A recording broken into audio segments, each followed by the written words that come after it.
This is the catch stitch. I have a piece of muslin that is 7.5 inches long by 5.5 inches length, or well, wide and length. This is the straight grain, and you'll have to prepare it by turning in an edge about 1/2 inch or so, and then turning it up again into the center till you have the clean edge here.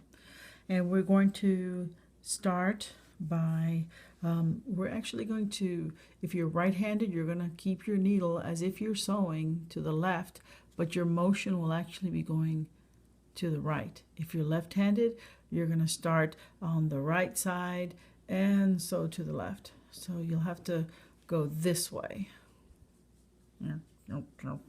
Anyway, so what you have to do with this one is, of course, you get a single thread.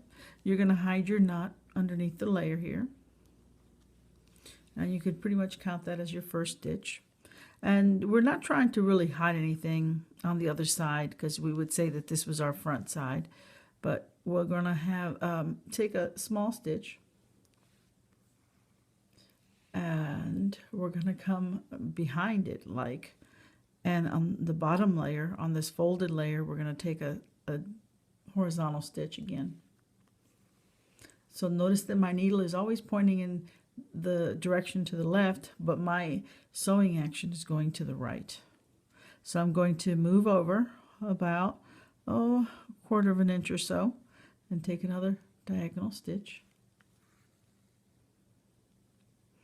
And I'm going to come to the bottom layer and take another diagonal stitch. You'll alternate going top to bottom, top to bottom. This stitch is actually good for things that stretch, because if you look at this, if this was a stretchy fabric, which it's not, and I were to pull on it, these stitches would actually go from like this to like this. So it's a really good stitch for if you're sewing like something that's stretchy. And it also can be used to stitch a layer onto another layer. It's often used in tailoring to stitch linings in, or interfacings onto the pieces, different things. And again, so you'll just take those little up and down stitches, little zigzag stitches all the way across. Now when you get to the end, you'll do this.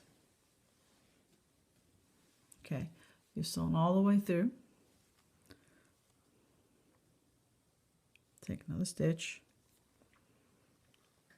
and it's, you know, since this is pretty much considered the back side, you can just go ahead and end it by taking a few stitches in place, locking them in place,